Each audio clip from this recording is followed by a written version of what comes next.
All right, ladies and gentlemen, boys and girls, welcome back to the Newbie Photographer Podcast. I'm your host, Nathan Holritz. It's good to have you here. For those of you live streaming, it's a Wednesday. Happens to be a sunny Wednesday here in the Chattanooga, Tennessee area. I hope your week is going well so far. And we're going to get into a really great conversation today. This is a super valuable conversation, actually not even just for new photographers, but for photographers in general. I think most photography business owners struggle with this a little bit in their business. And I'll bring you to that topic here in just a second. For those of you that are live streaming with us today, don't be shy, jump in, ask questions, comment, engage with our guest, who I'm also going to introduce here in just a second. And for those of you that are listening to the audio version of this after the fact, come join us for these conversations. If you follow us at Noobie, Noobie podcast on Instagram, we'll keep you up to date with the upcoming live stream schedule next week. I think we're actually doing 2 for the Noobie podcast. So come join us for the conversations if you can, and you can take advantage of those opportunities to ask our guest questions. And on that note, actually, I want to introduce our brand new guest here on the Newbie Podcast today. Danielle Blewitt is with me. Danielle, thank you so much for coming to spend time with me. Again, you were actually on the Boca podcast. We're here now on the Newbie Podcast. I really appreciate you doing this. Thank you so much for having me again. I'm really excited. Well, and it's funny. It's easy to say that. You probably know this, Danielle, from personal experience. It's really easy to say, like, I'm excited about ... In fact, you hear photographers say that phrase a lot in the industry.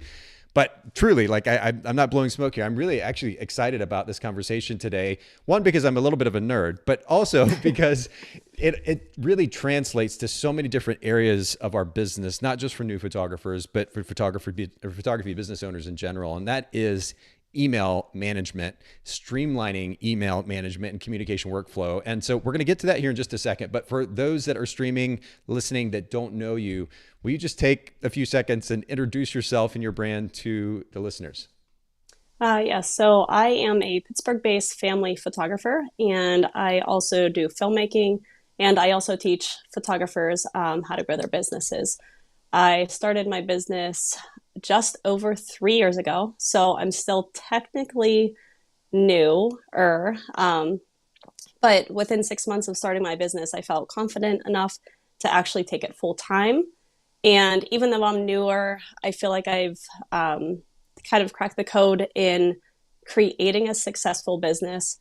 This year, I am actually on course to hit my first 6-figure year, and that's incredible. I'm excited and proud to see where the business goes from here. And we were actually talking about this a little bit before we got started. That phrase, 6-figure business owner, six-figure photographer, it's a very popular phrase in our industry these days, and it's used a lot of times as clickbait and so forth. Mm-hmm. But I think what it really represents is the ability to generate significant enough revenue that at the end of the day, after expenses and taxes, you can actually take home a nice living from what it is that you're doing. You've managed to figure out how to do that, or to build your business in such a way that you can generate that level of revenue now only 3 years into business, which is really incredible. And one of the things that has enabled you to do that is to better understand how to streamline your workflow. And so we're going to get into that topic here today.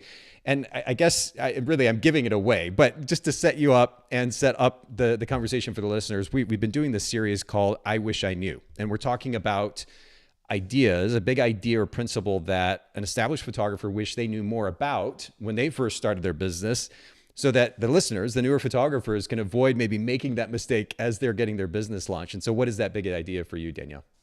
So I know whenever you're first getting started, there are so many things to dabble in, and you're basically just throwing a whole bunch of things out there and seeing what sticks. Now, it's only after some time has passed that you can actually reflect on actually what worked. So in hindsight, being 2020 in my business, if I look back, I realized that there was actually 2 core concepts that helped me grow my business. One is figuring out how critically important it is to create a really solid client experience. And 2 is actually differentiating between busy work versus value added time. So when you put those 2 things together, this is a really, really simple thing to do, and definitely some advice, that I would have given myself. But setting up email templates, creating your ideal client workflow, and using templates to carry out that workflow was extremely helpful and beneficial in helping me actually grow my business. And what was the, like, what, I know, again, you're only 3 years in, but like, what was the turning point where, as you said, you realize, oh man, I realized there was an opportunity here to improve what it is that I'm doing as a business owner, specifically as it relates to kind of minimizing the amount of busy work that I have to do day to day. And especially as it relates to communication. When was that turning point for you? So I got to be honest with you. I feel very grateful. I feel like I fell into, I guess, the right thing from the start. It wasn't purposeful, or it wasn't done with intention. But whenever I started my business, it was just a side gig only. So I started my business just to be some creative outlet on the side. That being said, I was also working a full-time job and I had two small kids. So whenever I valued my work very high. So I valued my sessions, I priced them high for a reason, because I knew that any time that I was spent shooting a session, that was time away from my family. So I set a mid to high price point for my photography sessions. Now, what that did is, to match the higher price point, I felt obligated to actually create a much higher quality client experience. And so I invested a lot of my time into making sure that my clients, the ones that I did have, even though I was shooting such a low volume, were really, really well taken care of. As my business continued to grow, I started getting all of the roadblocks with time, like time management, trying to figure out how to do it all. Things were going well, but I was slowly but surely getting sucked into my business more. And that's when email templates, it was kind of like a light bulb went off, is I need to start automating some of the things that I can, because, and what I actually found is whenever you do that, you're creating a more consistent client experience. You're more thorough in answering their questions.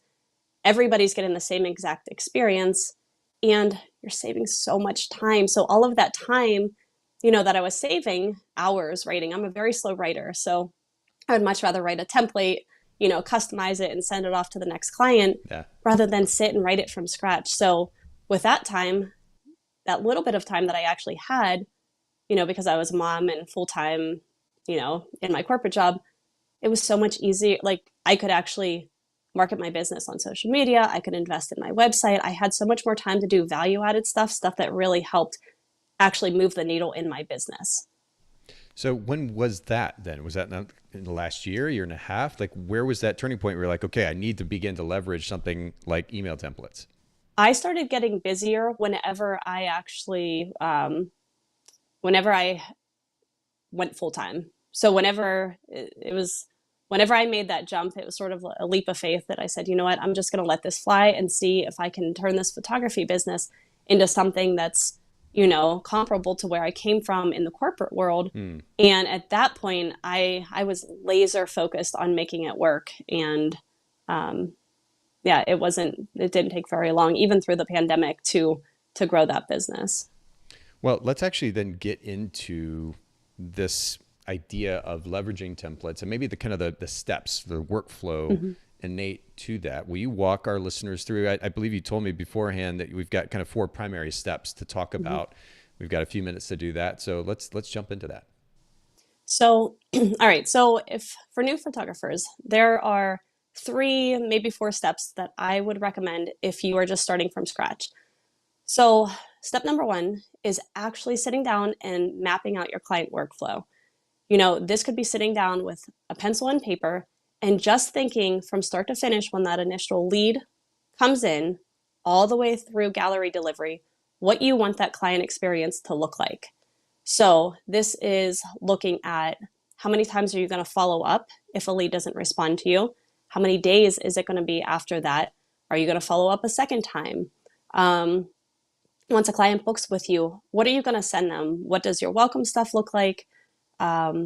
Do you have any touch points before with styling, any checklist, any check-ins before your session actually starts? Yep. There's so many different things that you can map out, and actually mapping them out without writing anything, just mapping out that ideal roadmap for your client that every single client will go on, regardless of however they came to you, mapping that out, but actually being like very intentional with timeframes too. So, do you consistently send, a check-in email 1 week before your session? That way your clients, if they book 3 months ago with you, they have all the reminders. So mapping that out is step number one. And I like the intention, and that's such a cliche word. It's used so much these days, it feels like, but I like the intention behind it. And there's significance. That's the funny thing about cliches is as much as we hear them, and they can maybe even be annoying and certainly overused, the reality is there's some truth innate to some of those so-called cliches, maybe even many of them. And certainly the idea of intention is one. It's very, and the reason I highlight this is because it's very easy as photography business owners to just kind of, first of all, just jump in the deep end and just like swim for it, right? We're like, oh shoot, okay, I want to be a photography business owner. I launched the business and now I just got to go for it. And any and everything coming in, I'm taking the jobs, I'm responding to emails and texts and DMs and all this stuff. And it just becomes this kind of chaotic existence, haphazard existence. If we're willing to take a step back and not just with the way that we manage communication and client workflow, but literally everything that we do, take a step back and literally list out how it is that we're spending time and then begin to intentionally move those pieces around in a way that will not only A, help us function more efficiently, but B, get us to where we want to go as a business owner. We're going to be miles ahead of the average photographer, Yes. of our so-called competition, because most photographers don't take the time to do this kind of thing. So that was a long way of saying incredible recommendation. And for those listening in, I cannot recommend doing something like this enough. It may take a few minutes to do it. A lot of photographers, I think, are more apprehensive to do this stuff that seems kind of nerdy, workflow oriented. It's not a sexy, conversation to have, but the reality is workflow is a part of every single one of our lives as photography business owners. The question is how efficient we intend to actually make that for the benefit of our business and our personal life ultimately. So I love that you're highlighting this, mapping out the journey, just understanding what it is that the experience that we're wanting to create for the client, understanding what the moving parts are and creating that so that we can then ultimately, and I know you're going to get to this, but write the email templates that will help them along the way. Super smart way of approaching this. So I love that. And I guess that's really a good segue to step 2, right? What is that? Step 2 is writing the email. So, a lot of, when it comes to writing emails, the best way to go about it. So obviously there's going to be emails for each step of the way, but put yourself in your client's shoes. So one of the best ways to actually treat your clients, regardless of whether it's just an inquiry email or, they actually book with you and they're an actual client, but put yourself in their shoes and answer their questions, make them feel comfortable. Nobody's going to want to book with you if they feel not well taken care of from the start. So, you want to think of all of the questions and answer them before they even have to ask. So when you're writing these emails, be complete. Tell them you always want to lead them to what they can expect next. I think as a consumer myself, anything that I've ever done or a service that I've signed up for, I always want to know what's next because I'm a planner.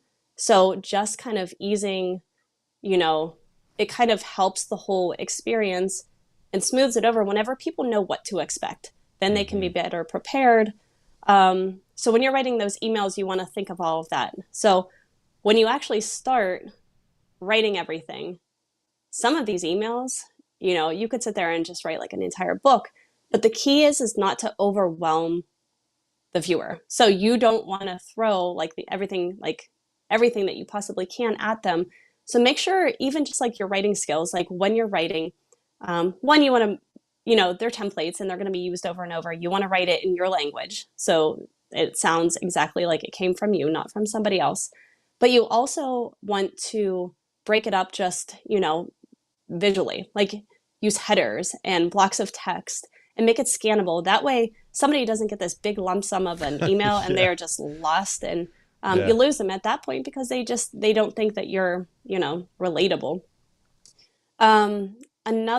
Let's see, I was going to say another. Well, can I jump thoughts? in really quick right here? Because you it. made a really interesting point. And again, I want to highlight this and emphasize this for those listening in. And I'm taking notes here, so I'm looking at my notebook, but you said, put yourself in their shoes and answer their questions. And I think that so beautifully sums up the most important intention behind these emails. Outside of course, we're talking about efficiency and workflow. I guess that would be number one. But two, what is the purpose of even sending these emails? It is to manage their expectations. And the best way that we can do that is to put ourselves in their shoes and answer their questions proactively. So you're literally just feeding them this stuff. And they maybe have a question in their head and an email pops up in their inbox and it's answering that question or set of questions for them. That's a beautiful recommendation. And again, cannot highlight that enough. It's so important to do. Yeah, that's what I was going to say. Like, I get carried away. I love talking about client experience and how important it is for growing the business. But the whole reason for email templates too is to save time. So if you are writing an email over and over and over and over, you should have a template for it. Like, you shouldn't have to write that email again and again. There's different scenarios. Like right now we're getting into really busy season where photographers may say, you know what, I'm fully booked. Have an email for that, like have a response for that. That way you are not sitting down in your busiest season and rewriting the same exact thing to the next lead that comes in.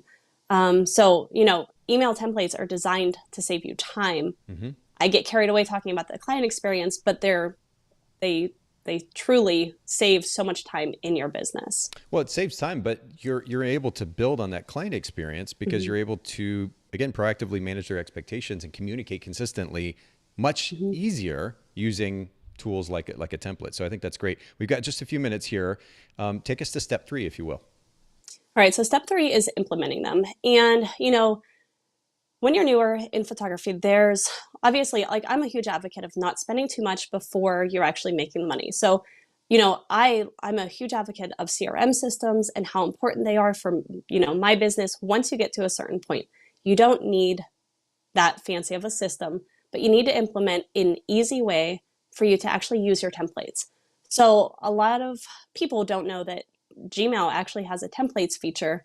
You have to go into your advanced settings and enable it. But once you enable it, you can save all of your templates in Gmail, and they're so easy to just bring up whenever you need them. So whatever system you have, whatever tools you have or resources you have available to yourself, make sure you set up a system for using them, or else it's just kind of clunky and it's not going to serve the purpose of actually saving time. So setting up a system is super duper important. As your business grows though, I use Sprout Studio in my business, and I love how easy it is to actually start implementing your workflows. Like with a click of a button, you're now able to send these things. But whatever it is, whatever stage you're at in your business, find something that works for you. Well, and the cool thing is the CRMs, I mean, Gmail 1 is free, so I'm glad that you threw that out there. The CRMs, even for a new business owner, aren't extremely expensive. You're talking maybe $20, $30 a month, somewhere in that realm, to be able to begin to leverage a tool that will not only help automate communication, but of course do so much more. And so I just think it's so cool that we live in a time now where we've got tools at our disposal that are free or relatively inexpensive that enable us to build a much stronger business for the long run, certainly run a much more efficient business. So that's really good. I want to throw out one other quick tip for listeners. I use a tool called Text Expander, and it's available for Mac. I don't think it's available for PC, but I know a lot of photographers are on Macs. Text Expander. We'll link to it in the show notes at newbiepodcast.com. But I've used this tool for years, and I've just saved hours on hours and hours and hours and hours of time, not only writing signatures, for example, at the end of an email specific to that email and the context of the email, but also being able to generate text like you're talking about here, including templates. I can do that. I can put my email templates into that Text Expander, a couple quick keys, and it generates the text just like that. It's a really cool tool. So I just wanted to throw that out there. I know that you mentioned to me before we get started that you've got kind of a bonus tip here. Will you jump to that? You're talking about the idea of translating some of these principles to the rest of our communication. So pretty much like when we talk about like client experience, we're also talking about more than just email. So we're talking about text messages, phone calls, whatever it is. I personally in my business, I don't just use email templates. I actually have, like in the notes section of my phone, text templates. So whenever somebody books with me, they get like basically like a confirming text saying, I'm available if you need me here, blah, blah, blah. And then, take it beyond just email templates and figure out in your business where you can save little bits of time in stuff that you constantly, are repeating yourself over and over again. So we can actually apply that principle to not just emails, but to other forms of communication. And yeah, ultimately, of course, the goal here is one, to save time, and then two, to improve the client experience. And the key, and I know you alluded to this earlier, Danielle, and I want to highlight this again as well for everybody listening in. Let's not miss out on the importance of customizing these templates to feel personalized. One, via our voice, Yes. you talked about that, but then two, in the specific context, obviously updating the person's name. But if there's a way that we can throw a few extra words in there that makes them feel seen and that Yes. we're actually communicating to an individual, it's important to do. We never want to kind of take away from that piece, that feeling of personalization. So I just wanted to throw that in. Build it into like all of my templates. I always build in just one single line, and I'll always have it bold so that I know that it either needs to go. But there's something, when people contact me, there's some reason why they're contacting me. So, they just welcomed a new baby this week and they forgot about finding a photographer. Oh my goodness, congratulations to you. Like, there's always a personal line or two that comes from me. And then we go into the basic stuff, the quotes, the FAQs, whatever they need to know about the booking process.